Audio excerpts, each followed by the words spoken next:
Texas House Rep. Joe Moody generated a House bill that would change the impact current penalties have on the future of those criminalized for less than 2 ounces of marijuana. This is a small step to change the inciting fear and danger which began in the 1930s by propaganda through videos, posters, and movies such as Reefer Madness.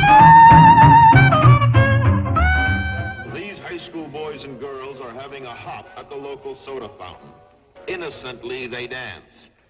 Innocent of a new and deadly menace lurking behind closed doors. Marijuana, the burning weed with its roots in hell. In this film, you will see the ease with which this vicious plant can be grown in your neighbor's yard, rolled into harmless-looking cigarettes, hidden in an innocent shoe or watch case. If you want a good smoke, try one of these. You will meet Bill, who once took pride in his strong will as he takes the first step toward enslavement. Of course, if you're afraid.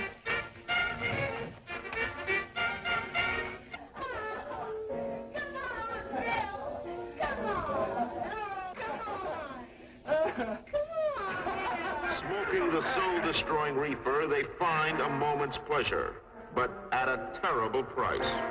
Debauchery, violence, murder, suicide, and the ultimate end of the marijuana addict. Hopeless insanity.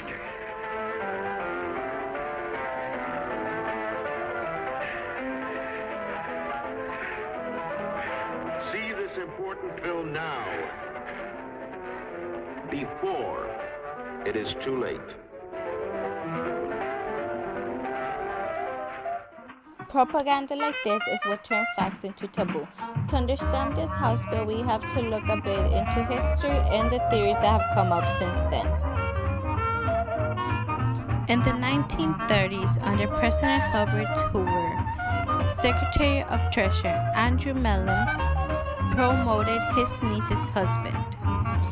Harry J.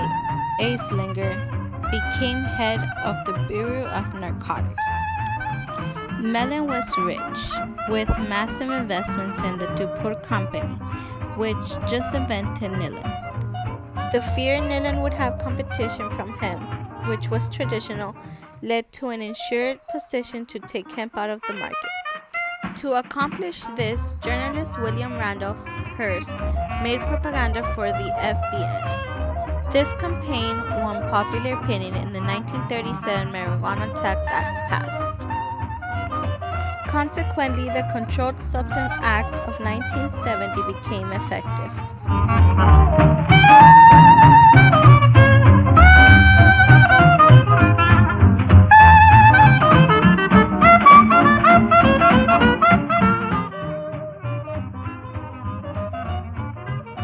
Researchers say when an enforced idea passes, it's for a larger purpose. We can see the Temperance Reform Act to change drinking habits and immoral activities in the 1830s, or opium bans aimed at Chinese immigrants. Cannabis laws seem to be aimed at Mexican immigrants because of the propaganda used for it and the time after the Civil War. So as most arrests happen in college-age students 18 to 25, and they'll be the most affected in the future, I would like to know what they think about House Bill 16.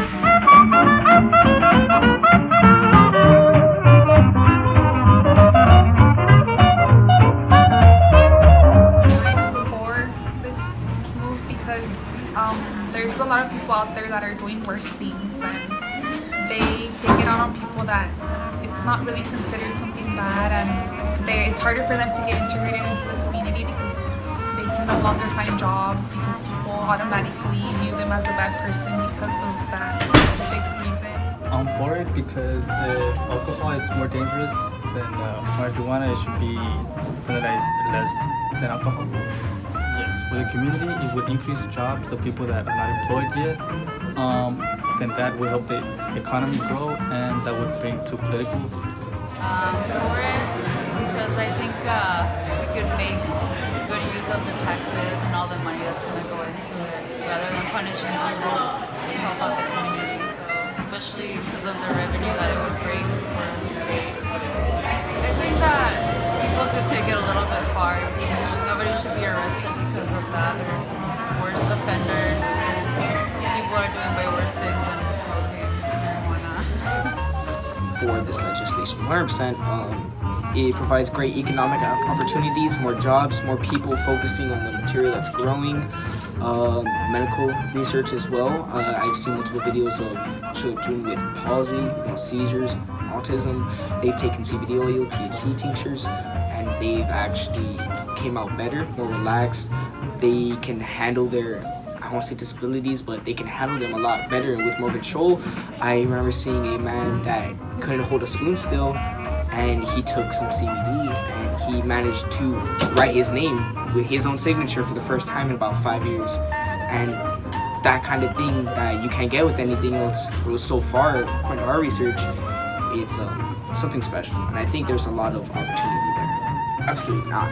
For sure. Look at these things. DWI, like, you can kill somebody like that, right? And then theft, assault, stealing something, beating someone, that's crazy. That's like in another world crazy. Indecent exposure, that's pretty bad.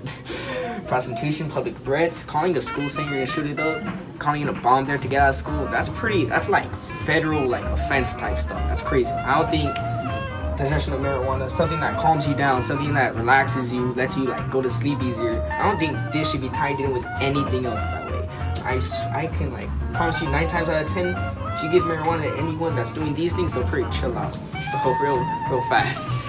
I think this is a good move because it will decrease the number of people arrested. I support this legislation because it's not fair that someone who drinks and drives gets the same punishment as someone who just has possession of weed with them. Drinking and driving can be far more dangerous and can kill people, whereas weed does not have those weird effects. I am for this legislation. The reason why I think crime will get reduced down, a lot of people will come together as a community, how it's supposed to be. A lot of people might have jobs by the end of the year for Christmas. I don't think it should be categorized as a DWI, a threat, a theft, or an assault.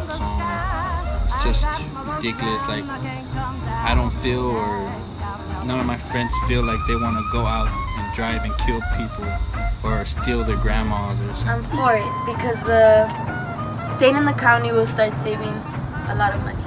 And it'll also help a lot of patients with medical problems, from anxiety to seizures to bipolar, anything. Yes. First of all, if we legalize it, it'll be hundreds of jobs and money for the state when we tax it. I don't think it's fair that I do jail time for a joint of marijuana, for like punching somebody in the face or drinking a 24-ounce of beer. I should get no jail time and go to court for $500. I think that this is a good thing for the RGV, and the students who didn't participate in the video, they confided in me that they didn't know what Class B and Class C meant. They couldn't have a conversation about these things because being it so political and so taboo kind of it. And also they didn't know that they were passing these laws as House Bill 6. Cause I'm on a bender, I'm so high and so dry, I'm sailing in the